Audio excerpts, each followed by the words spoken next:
a new era in multimessenger astrophysics. So, now, today, we have the pleasure to introduce the next speaker, Katerina Chatziioannou from the Center of Computing Astrophysics, Flight Diving Institute of New York, that she's going to give us her presentation on Multimessenger astrophysics with gravitational waves.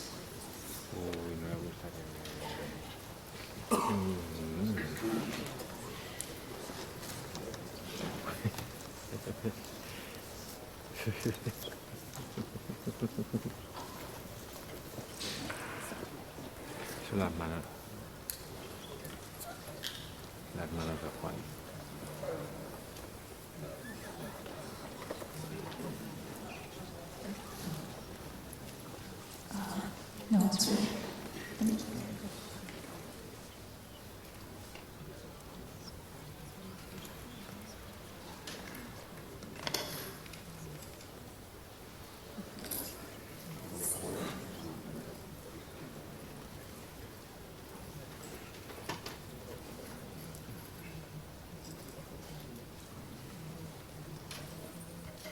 Okay. Thanks everyone for being here. Thanks to the organizers for inviting me to give this talk on multimessenger astrophysics. So in general, by multimessenger astrophysics, we mean when you observe the same source with different kinds of radiation, in this particular case, with gravitational waves and electromagnetic radiation. So Ed gave an introduction yesterday on the gravitational wave signals that we have observed so far. Here is a summary of all of them. And the talk today and the topic of focus today, not exclusively, will be about the binary neutron star down here, which is the system that's different from the rest. It's the one that was produced by two bodies of the lowest mass, two neutron stars. It lasted in our detectors for a couple of minutes, as opposed to the binary black hole signals that we observe for fractions of a second.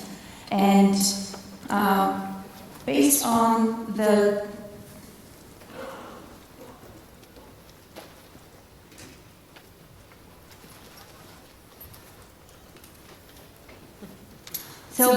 gravitational wave data from 1708-17, and specifically its sky localization shown here, there was a worldwide campaign to try to follow up on this event and try to see if it was observable in electromagnetic radiation. So you've seen this plot on the left before. It summarizes all the observations of 1708-17 during the first 2 months after the merger of the two neutron stars. And it includes observations in gravitational waves and basically all spectrum of the electromagnetic radiation. So all these together, the gravitational wave, the electromagnetic radiation, have been termed as a watershed moment for astrophysics and the birth of a new field, which I personally really like, because 2 years ago, before 1708-17 happened, I didn't know what the word watershed meant. So multimessenger astrophysics helps us non-native English speakers learn new words, apart from all the cool science that we'll be describing for the rest of the talk. So Ed discussed a little bit how we can learn from gravitational wave signals, various studies we can do. Here in this talk, we'll be revisiting a bunch of them and see how we can extend them, how we can improve them, now that we have seen both gravitational and electromagnetic radiation from this system.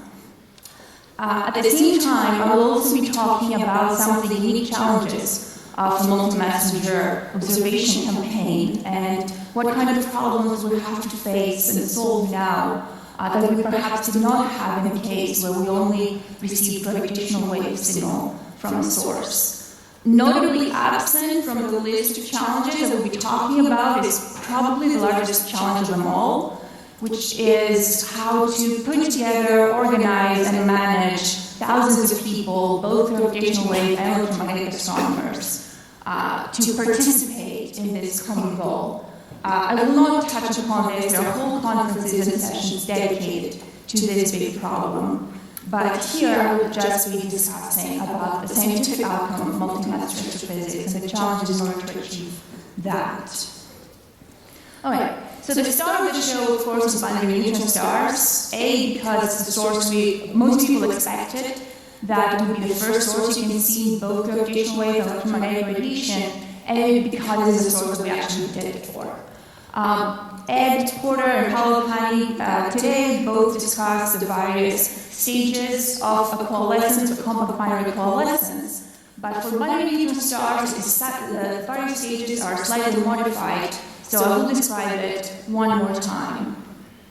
For binary neutron stars, because they last in the detectors for minutes, they literally orbit around each other thousands of times as we observe them. Usually we don't plot all the cycles. That is a plot of the amplitude of the signal as a function of the frequency.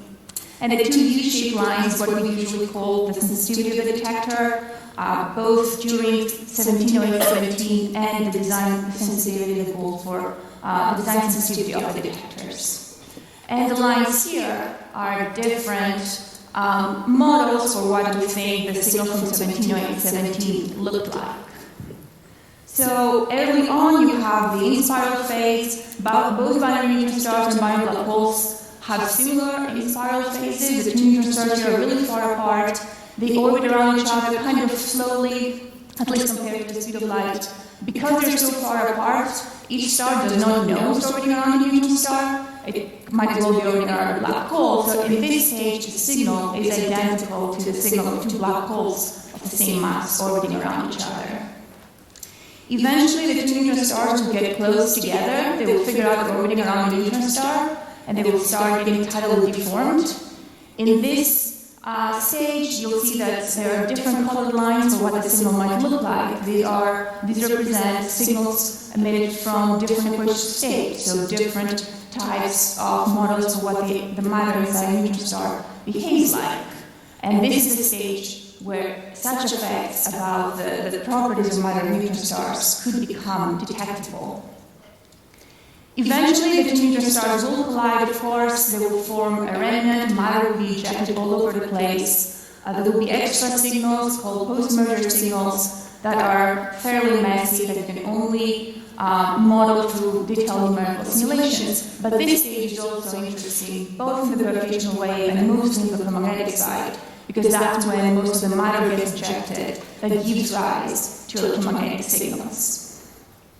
Okay, so starting from the beginning, the in-spiral phase, that's where we get most of our parameter estimates. That's where we measure the properties of the system. And notably for our story, that's where we also do cosmology with gravitational waves. That's a simple idea. The gravitational wave amplitude depends on a number of things, such as the mass, the sky, the location where the sky is coming from, and the inclination of the binary with respect to the detector. But also, like any wave, it goes as 1 over the distance. So by measuring the amplitude of the gravitational wave, we can get a handle on the luminosity distance of the source. Once you have the luminosity distance of the source, you're just a redshift away from doing cosmology and determining the Hubble constant through this formula. So we just need a way to get the redshift. The original idea for how to do this was through a statistical association. So you have a gravitational wave signal, you have localized in a big three-dimensional volume in the sky. There are some galaxies in this volume that you know from galaxy surveys, and then you associate the gravitational wave volume with the galaxies inside of it. You know the redshift of the galaxies, so each galaxy has a weight, has a probability of being the host galaxy for the merger, and you can measure the Hubble constant. The good thing about this is you can do it for both binary neutron stars and binary black holes. So on the left it is for 1708-17 and measuring the Hubble constant with this method, while on the right is with 1708-14, which is one of the best localized binary black holes. The downside, of course, is because you have a large error box in the universe for where you think the gravitational wave might have come from. The resulting measurement is really broad, as you can see here. So enter multi-messenger observations, we can also get redshift from those observations. So specifically for 1708-17, the identification of the merger site, you can see here in this photo, also gave us which galaxy the binary originated from. And this specific galaxy comes with redshift, so you know the redshift, you get the luminosity distance from the gravitational wave, you can get the Hubble constant. So here is the result. This is a two-dimensional measurement for the binary inclination and the Hubble constant. The inclination of the source is very correlated, it really depends on the distance, and because we get the distance for the Hubble constant will also be correlated with the binary inclination, so you get this characteristic structure here in the measurement posterior.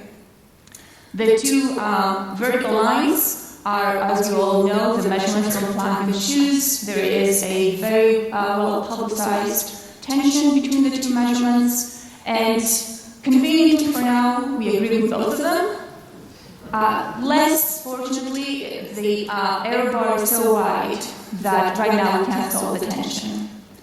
So the error bar here is of course very related to what happens with the inclination. So if you got a better handle of what the inclination of the system is, the angle with respect to which you see the binary in the detector, maybe you can shrink down the error bar in the Hubble constant as well. And again, you resort to the electromagnetic signal to perhaps get some handle on the inclination, because we can measure the inclination from gravitational waves, but modeling and understanding the electromagnetic signal might also give you a handle on the inclination. And this particular study used VLBI measurements of the rate of afterglow months after the merger to constrain the inclination better and put a more tighter bound on the Hubble constant. So you go from the orange measurement, posterior measurement, which is just with gravitational waves alone, to the blue once you constrain the inclination of the system better.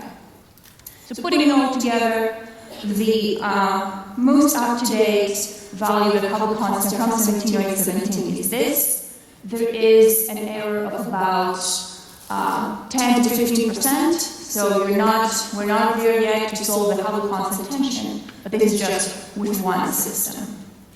With more systems, you can go ahead, do the same kind of exercise, and hopefully be able to solve the Hubble constant tension. So specifically, this paper simulated a large number of systems that you might expect to see in the coming years, and concluded that with about 100 binary neutron stars with electromagnetic counterparts, we'll be able to measure the Hubble constant through this method well enough to be able to solve the Hubble constant tension. So here is the relative error in the Hubble constant, essentially as a function of time, as the detectors get better and you get more and more sources. And with the green, you have the error from the counterpart method, when you have a counterpart and you have identified a host galaxy for your merger. And those lines here are for methods without a counterpart. So you can have binary black holes or binary neutron stars without a counterpart, and through the statistical method, you measure the Hubble constant. The shaded region here encompasses the uncertainty on the merger rate. We don't know exactly how many binary neutron stars we'll get until we actually get them, but we have some uncertainty in the rate of what we will expect. But even at the most pessimistic rate, which is up here, this method is expected to outperform the statistical method that you would do when you could apply to binary black holes and give a solution to the Hubble problem, the Hubble tension, in a few years. So around design sensitivity, a few years of operation at design sensitivity, you should be able to do this measurement. Back to the issue, of course, of challenges in multi-messenger observation. Such exquisite precision in the Hubble constant means a lot of precision in how well you measure the distance to the source, means a lot of precision on how well you measure the amplitude of the gravitational wave. And today, this precision is limited by the calibration uncertainty in the detectors. So for O2, that the second observing run that finished about a year ago, 2 years ago, the achieved uncertainty in the amplitude was between 3 and 5%, depending on the frequency you're talking about, and depending on the detector you're talking about, which does not pose a problem for the current Hubble constant measurement uncertainty. But if you want to push down your error bars considerably, this also needs to be tackled.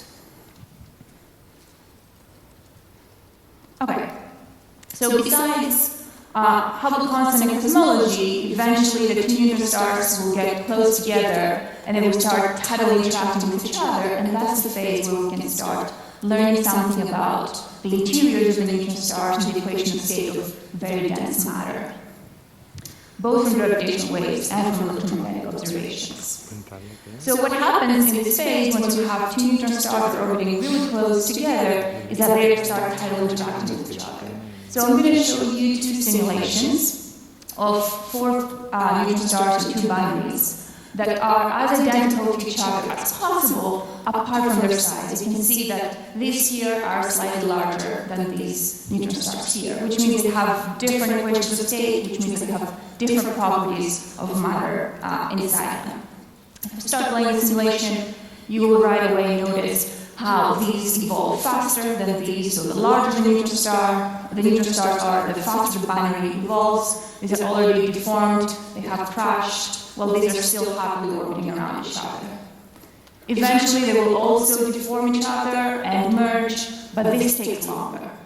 This process takes longer if the neutron stars are smaller. More concretely, if you have a neutron star with a big spherical object, you put it in a tidal field, it will do what objects do in tidal fields, will grow a quadrupole moment. So you have a tidal field caused by one neutron star, and that tidal field causes a quadrupole moment on the other neutron star. Where that constant of proportionality there tells you how easy it is to deform a star. The larger this parameter is, that's called the tidal deformability, this means that the larger the neutron star is, so the more easy it is to deform it. The smaller the parameter, the more difficult to deform a star. Conveniently for us, this parameter depends on the equation of state, depends on the properties of matter inside the neutron star, and it also affects the gravitational waveform directly. So by measuring the waveform, by measuring, for example, 170817, we can have a handle of the value of this parameter. And this is what it looks like for 170817. This is again a two-dimensional posterior measurement. So what is enclosed by these curves is the highest probability region for the value of the tau parameter of the larger neutron star and the tau parameter of the smaller neutron star. And you can see different curves, different analysis, where the orange corresponds to the most agnostic analysis you can perform, where you don't even assume that the bodies are neutron stars. 170817 could have been caused by a merger of two black holes. While the green, you assume they have the same equation of state, that is hadronic in nature, and the blue one assumes some specific parameterization for the equation of state that has been shown to agree with proposed models for the equation of state. And in general, the conclusion is that everything gets pushed to low values of lambda 1 and lambda 2. We can exclude these regions up here, so we can exclude the most large and most deformable neutron stars. And the corresponding radius for the neutron stars in 170817 was between 10 and 13 kilometers. So it is an error of about 2 to 3 kilometers in the measurement of the radii, but that allows you to exclude the largest neutron stars that you could have possibly guessed could be compatible with data like 14 and 15 kilometers. At the same time, you can also constrain the equation of state itself. The equation of state is just the pressure as a function of the density, and the same exercise allows you to rule out the most safe equation of state, which means the equation of state with the largest pressure gradient. So the pressure at nuclear saturation, the pressure at density equal to the nuclear density is constrained to be equal to that from just the gravitational wave data from 170817. And here comes the electromagnetic data. So from 170817, there was a lot of electromagnetic data. The most relevant one for this story is the kilonova signal that was initially observed about 12 hours after the merger. And perhaps the leading interpretation for the origin of the kilonova signal was that it was caused by our process and then radioactive decay of some ejecta. So some matter flew out of the system and went to our process and radioactive decay. How this matter was ejected is, at least some part of this matter is assumed to have come from a disk. So after the merger, there's a disk that's forming around the remnant, and winds from that disk are ejecting matter from the system, and that matter gives rise to the kilonova. So by observing the kilonova, observing its evolution, and observing the magnitude of the light curves, you can put a bound on how much mass that disk had. You need to have formed the disk to see the kilonova, and you need to have formed the disk of some mass to see the observed light curves. So then people have looked at this, and these points are data points from numerical simulations for the mass of the disk as a function of the tidal parameter. This is a combination of the tidal parameters of the two neutron stars. And the dashed line is a fit, but essentially, if the tidal parameter is really small, the mass of the disk is down here, it's really low. So that disk is essentially non-existent, it's really low, it would not have ejected the amount of matter you need in order to see the kilonova. So that kind of reasoning puts a lower bound on lambda, which you can see here on the right. In green, you can see what happens if you just have the gravitational wave data, and I've tried to stress that what the gravitational wave data says is that you put an upper bound on the tidal parameter. They cannot be too large. So the blue puts an upper bound, but then the electromagnetic signal tells us that lambda, the tidal parameter, cannot be too low, otherwise you wouldn't have seen the observed kilonova, and that's the best case scenario. You have an upper bound from gravitational wave, you have a lower bound from the electromagnetic radiation, and the resulting posterior squish from both sides, it becomes as narrow as possible, and that's the red here. The red is a joint measurement with gravitational waves and electromagnetic radiation. So similar conclusions have been reached with slightly different studies, with different slicing of the parameter space, but they seem to agree on the general conclusion that the electromagnetic data from 1708-17 put a lower bound on the tidal parameters and the radii of the neutron stars that emerged. Not exactly what we mean by multimessenger, but I have to mention this, that there are also nuclear physics experiment constraints on all these quantities. If you have more questions, please ask me, but they can also put bounds on lambda and the radius. If you consider experiments that happen here on Earth, testing the properties of dense matter. So the big challenge in this field moving forward, it will of course be systematic errors. So 1708-17 was a very loud system, but even this loud system, we believe, did not have any issues with systematic errors. We have repeated all these analyses with different waveform models, with different choices for the day analysis, and got basically consistent results. This will not be the case in a few years of design sensitivity, or in a few years when you have a lot of signals and you combine the results together. At some point, you will start getting dominated by systematic errors, and we need better waveform models. And there's a lot of ongoing work for improved waveform models. There will be a lot of talks in this conference about that. Similar requirements are, of course, required for the numerical simulations that are used to interpret electromagnetic signals. Specifically, a lot of comparisons between different codes and for different regions of the parameter space for how exactly robust those lower bounds that seem to be placed by the electromagnetic radiation are. And there will also be a talk about this study in this conference. Okay. The final stage of the binary neutron-star merger, of course, is the post-merger phase. After the neutron stars have collided and they have formed a final remnant that is ejecting a lot of matter, is rotating rapidly. Roughly speaking, there are three possible outcomes after two neutron stars merge. On the one side, if the remnant is really heavy, really massive, it will collapse to a black hole directly. The gravitational wave signal it will emit will be the standard ring down of a black hole, like a binary black hole signal, but for a black hole of about 2.7, say, to 3 solar masses, that signal ends up being in the kilohertz regime, 6 kilohertz, which is a bit on the high side for what gravitational wave detectors can do today, or in the near future. On the exact far extreme side, you can have a neutron star that survives indefinitely, or at least for a few minutes or a few hours. In that case, you have a long duration signal, and you have a long duration remnant. And in between these two cases of a black hole and neutron star, you can have something that's called a hypermassive neutron star. There, the remnant survives as a neutron star for a little bit, supported by differential rotation. Eventually, it will lose this support as angular momentum is redistributed, it reaches rotation and collapses into a black hole.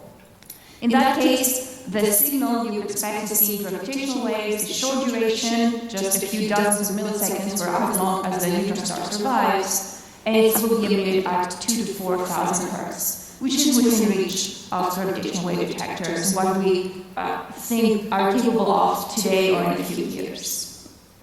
So you have a whole slew of possible gravitational wave signals, and similarly, you have a whole list of possible electromagnetic signals, where various colors out here depict the color of the expected kilonova, either red or blue kilonova, which is a different type of band you observe a kilonova in.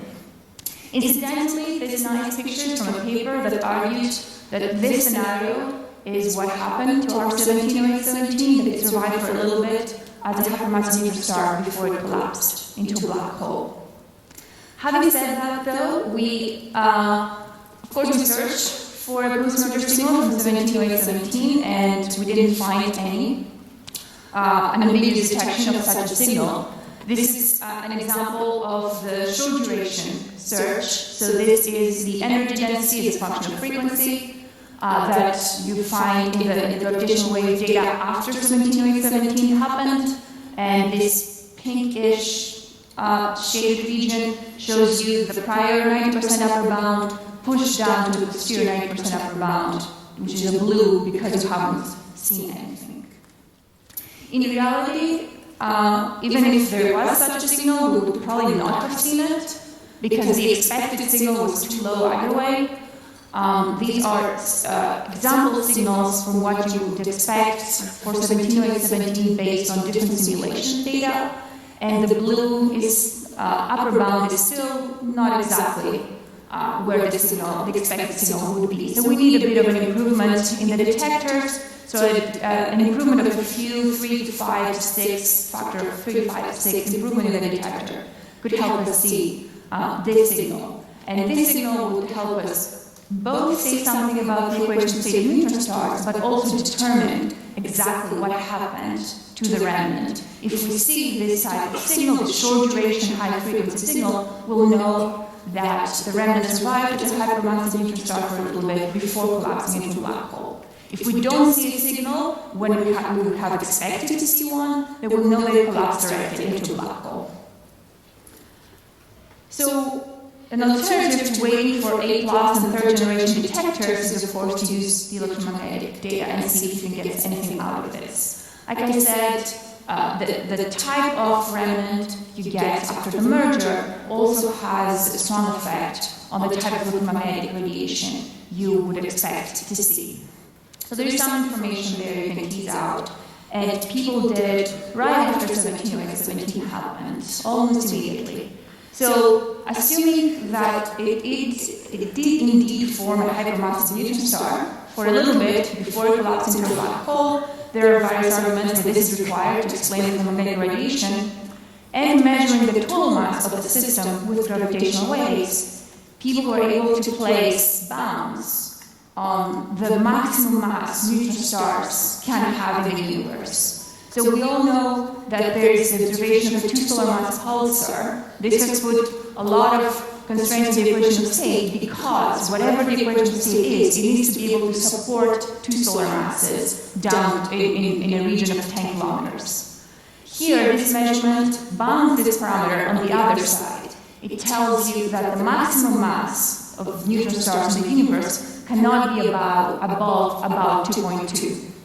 If it was above 2.2, what would have happened was that the remnant of 170817 would not have collapsed into a black hole. And it has been argued in papers such as this, that if it had not collapsed into a black hole, then the kilonova signal we would have seen would be qualitatively different. So there is this proposed bound on the maximum mass neutron stars can have in the universe, for about 2.2 solar masses.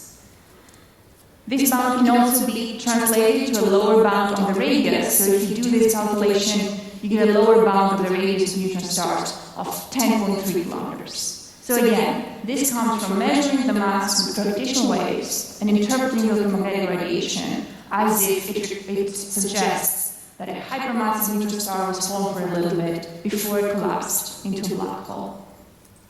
This reasoning, this idea was recently extended by Mark-Leonard Metzger to also involve different kinds of outcomes for potential future sources in what has been called the multi-messenger matrix by the authors, where it is a correspondence between what you expect to see from the electromagnetic signal, the gravitational wave signal, and what kind of bounds you can place in the equation state. So from the gravitational wave signal, you measure the masses, either the Chern mass or the total mass or some combination of them. From the electromagnetic signal, you can get a rough idea for what the central object that caused all this signal had to have been.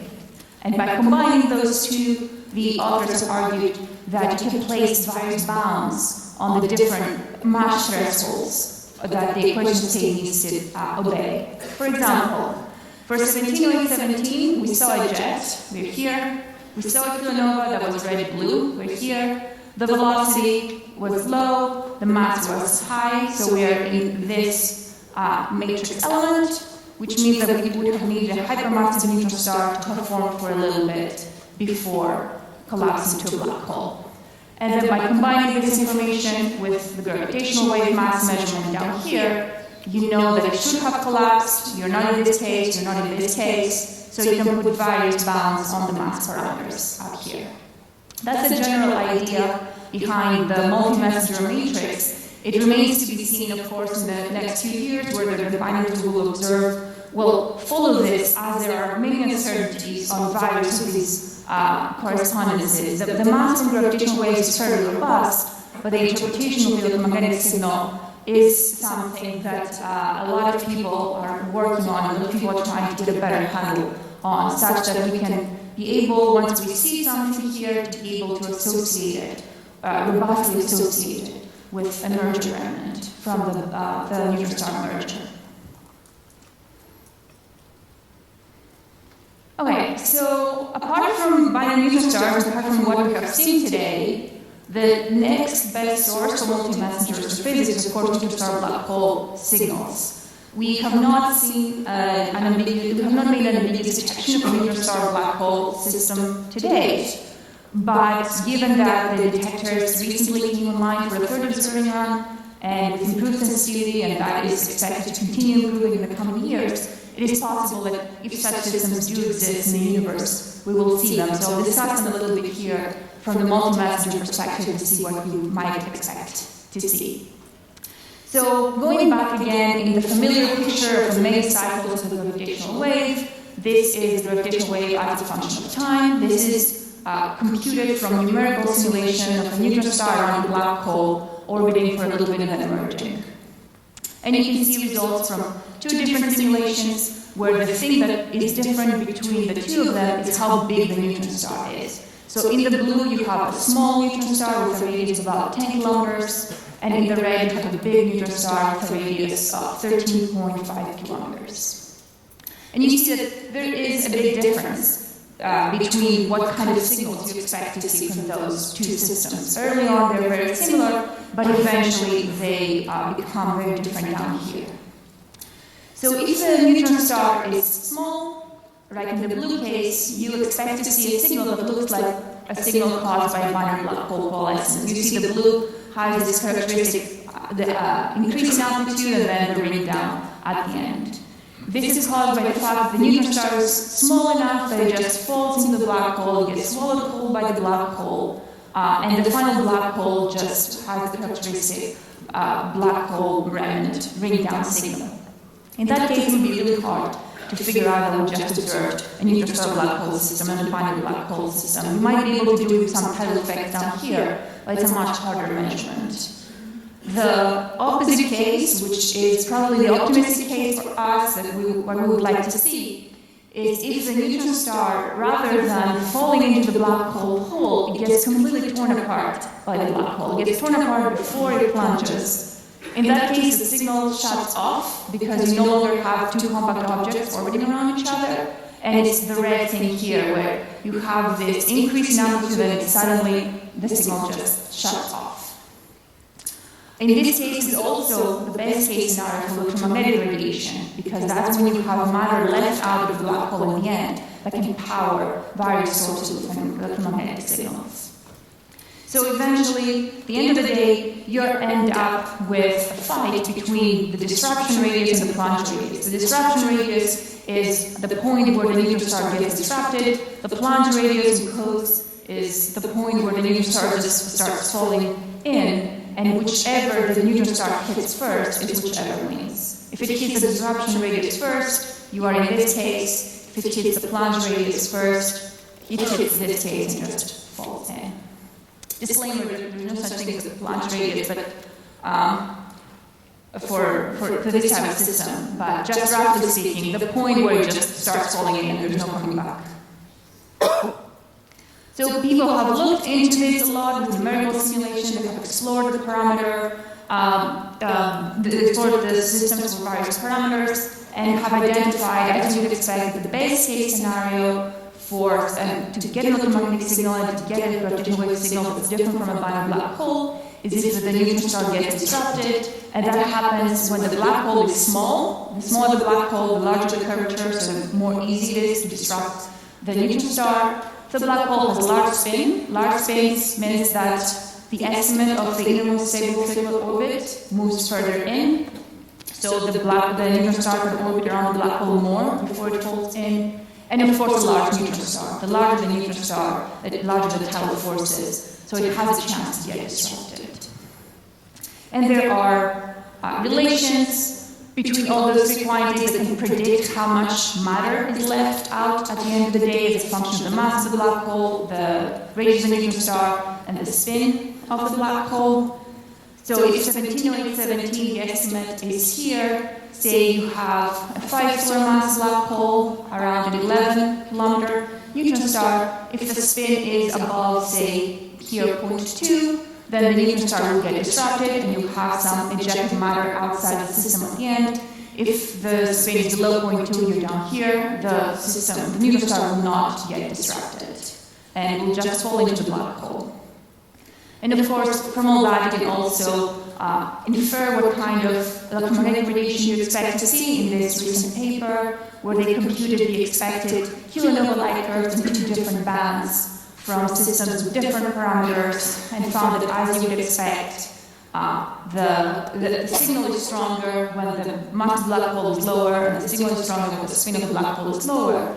And you can use all that information to also do inference. Say you've seen gravitational wave signal and you've seen electromagnetic signal in various aspects of it. By analyzing the electromagnetic signal, you can say something about the properties of the system, such as the tidal deformability, the masses, the spins, etc. So leaving question state for a little bit, the final thing I want to talk about is tests of general relativity. There are a lot of tests of general relativity that we can do with gravitational wave sources. Paolo discussed most of them earlier this morning, and Ed also discussed some of them yesterday. But what I want to do here is revisit a few of them that can either be made more robust or more stringent with multi-messenger observations, or can only be performed with multi-messenger observations. The first and obvious one, of course, is the measurement of the speed of gravity. Ed discussed this yesterday extensively, but you have the gravitational wave signal. You have independently seen a gamma ray burst that arrived about 2 seconds later. That puts a very good bound on the speed of gravity compared to the speed of light. And of course, that you could not have performed without seeing the GRD. So that is the multi-messenger part of the signal is essential here to perform any kind of measurement like that. The second test I will discuss is the polarization test that was also mentioned yesterday. So the kind of polarization the wave has helped you define the psi location. So for 170817, which is a binary black hole, there was strong evidence in favor of tensorial polarization versus vector scalar polarization. But for 170817, it was a black hole. We didn't know its psi location. If you do know its psi location, because we know for the binary neutron star, because we identified the post-galaxy, the test becomes so stringent you effectively rule out the hypothesis that this body, the radiation was tensorial in nature or scalar in nature. And that tends to make it really strong with the gravitational wave signal.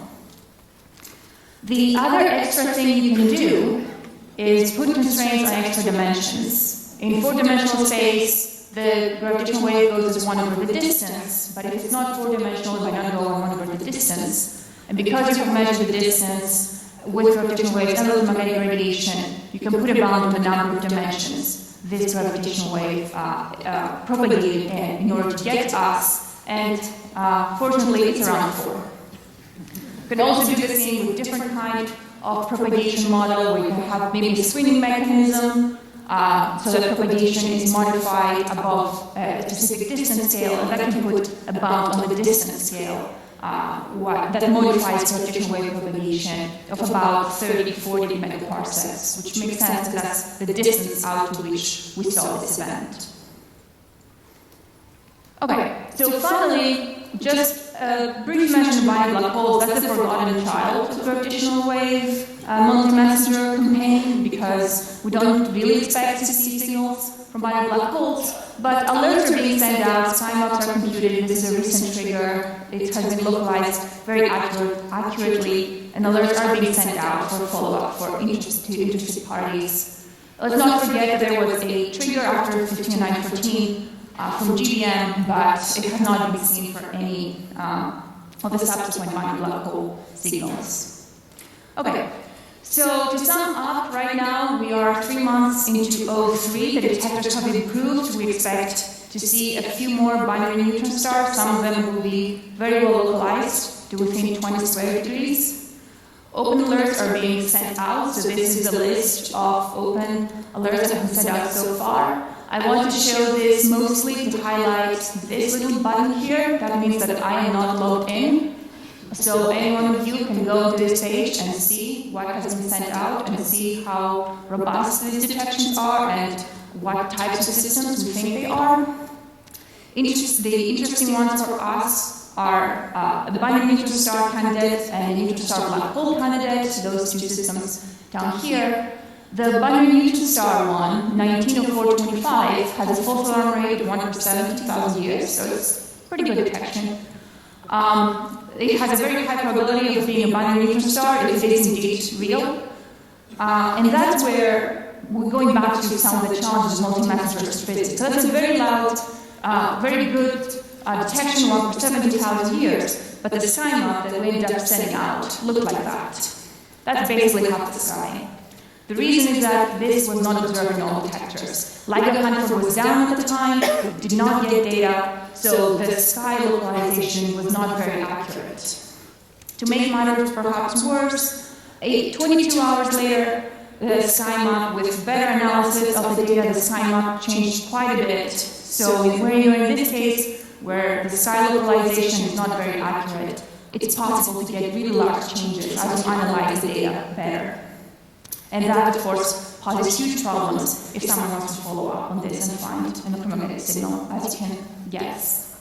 The neutron star black hole, the potential neutron star black hole, has a false alarm rate of 1 per 16 years, so it's not as good.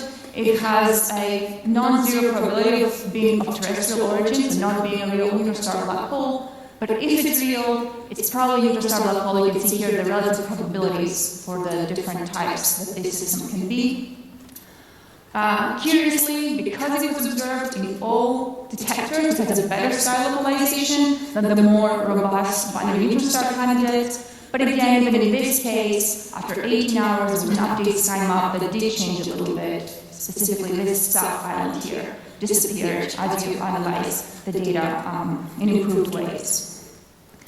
I also want to mention one more big challenge for this multi-messenger campaign, before I conclude, is that your biggest fear is, of course, that one of the detectors will not be operational when the signal comes. Your second biggest fear, it will be operational, but it will have a data quality issue. You've all probably seen this picture before. When the binary neutron star happened, you can see here the chirp, it overlapped with a massive glitch in the Livingston detector. That delayed the sky map computation by about 5 to 6 hours.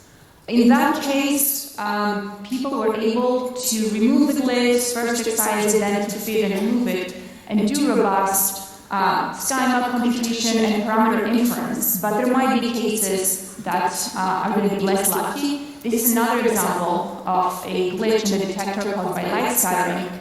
And a group of people led by Jess McIver have shown that if this actually happens and there's a signal on top of it and you try to estimate the sky location of the source, you'll just get it wrong. There's a very high probability you get it wrong and you won't really trust your results. So data quality issues could hinder any kind of electromagnetic follow-up by delaying sky map computations. So I don't want to leave everyone on such a pessimistic note, everyone depressed that can't do it. So before I end, I'm going to mention one optimistic thing that could be possible in the future, so you are more anticipating what will happen. And the final thing I'm going to say is pre-merger alerts. So some types of electromagnetic signals require really fast alerts, either because a GRB happens 2 seconds after the merger, or because something happens actually before the merger. And people have looked at this and have concluded that it is actually possible for some systems to do that. From simulations, they have concluded that a design sensitivity is possible to get order 1 binary neutron star detected and get the sky accurately enough to let people know that it is happening before it has happened. And this is just shows you the sky map how it changes as you get more data. So the first still in the animation is 60 seconds before the merger, and then you get more and more data, you pin it down more and more accurately. So on this more optimistic note about Multimessenger, I will show back this really nice plot with all the signals observed and take any questions. Thank you.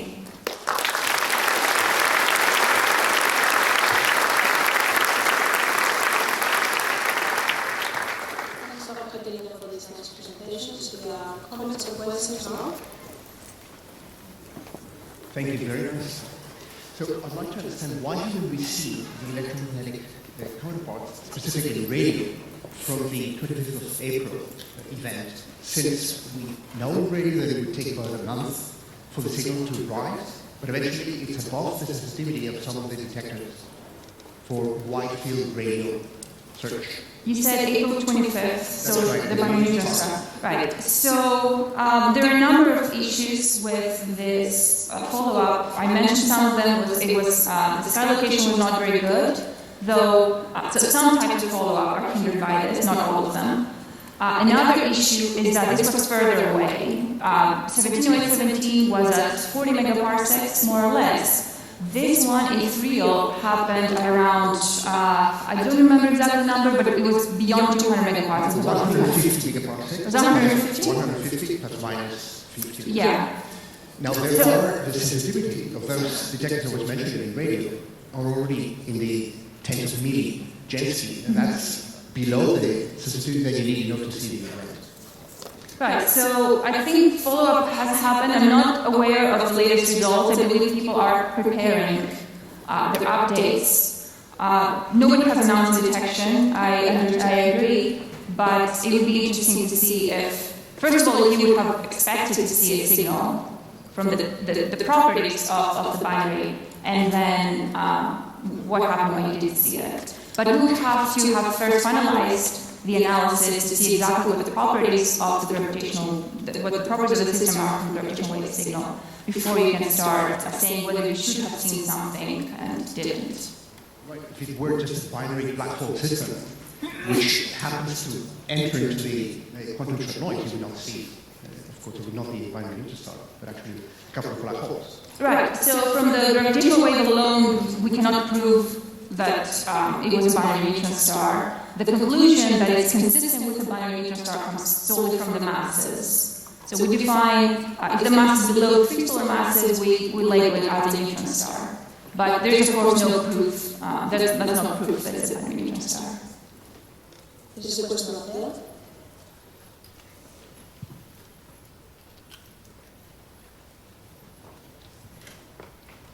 Hi, I have 2 questions actually. One regarding to the plot for the spiral deformability.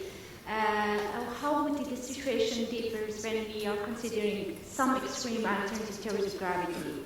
The other question is regarding to that. You know that we are looking for a unique equation of state for neutron stars in general, but the situation will be changed if we, when we consider phase transition or not, if we have a pure quark star, because even in pure quark stars sometimes doesn't fit to the universal equation. So how would be the signal differs when we have one or either one or both of the stars, not the neutron stars, but the pure quark stars? So I'm going to start from the second question. The assumption that neutron stars in the universe have the same equation of state is fairly robust. This equation of state might, at some density, predict the formation of a quark core or any extra, whatever phase transition you're interested in.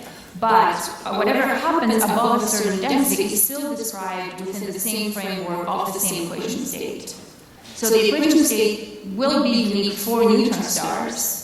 Insofar as we define the equation of state as a relation between the pressure and the density, there will be a unique curve for all neutron stars in the universe, but its behavior might change. So the analysis I showed you did indeed, as you say, apply to hadronic neutron stars that do not have a phase transition.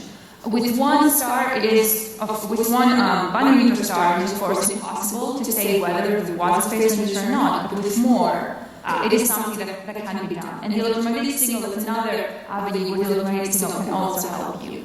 So, on the different topic, if it's a quark star, of course, a different type of object will have a different equation of state, and then, of course, all bets are off. None of these types of analysis would apply, either if it was a quark star or any other type of compact star, or if GR itself was not correct. So, quark stars have lower radii in general for the same masses, but the type of deformabilities they predict are kind of in the same ballpark as neutron stars.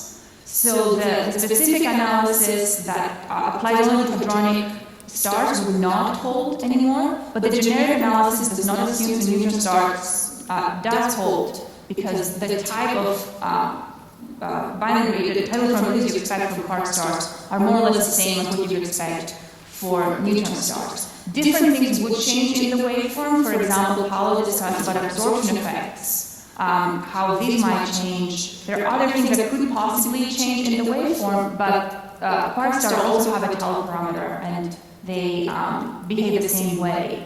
If you change the theory of gravity itself, then again you change the waveform in non-trivial ways, and not just in the high-frequency regime. You would also perhaps change the lower frequency evolution. You would change the propagation. Again, it is a huge zoo of what type of alternative theory you would consider there, but depending on what type of alternative theory you consider there, you would expect large variations in the waveform. So it's not just lambda 1 and lambda 2. The two-dimensional plot I showed you wouldn't hold.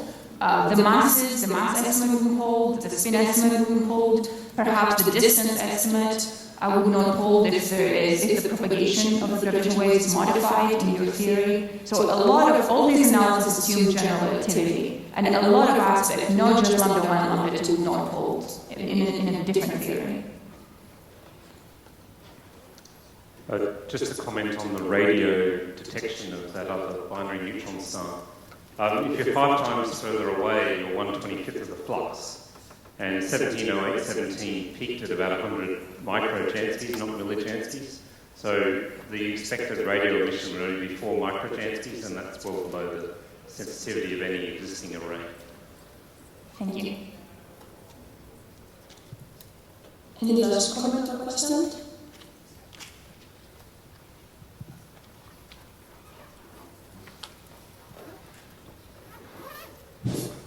I have a question concerning the extra dimensions. You mentioned that you found, luckily, 4 dimensions. This is hardly surprising given that we exist, because they're no stable circular orbits. I would also assume that the wave propagation is not really very much affected by the sub-millimeter scale extra dimensions proposed, say, in TeV gravity scenarios. So my question is, what are the scenarios involving extra dimensions that have been constrained through these observations? So the specific model that was constrained there is more of a phenomenological model, not applying to specific theory. It's just the idea that if there's some distance, there's some constraints on distance scale, you can constrain this. So I don't think they are related to specific models, because like you said, there are other constraints, and there's no attempt so far as I know to link this to additional constraints. This is just from a phenomenological model for what the gravitational wave data tells you, and likely tells you that 4 is a perfectly valid solution. Okay, so, I mean, the thing I had in mind was maybe some cosmological idea that on extremely large scales, some cosmologies scenarios might suggest a leakage or something. Oh, right, but here we're probably down to 40 megaparsecs. This is how far 1708, is. We're probably that distance. We cannot probe much further out about that. Okay, thanks. Allora, thanks, Katerina, again. Thank you.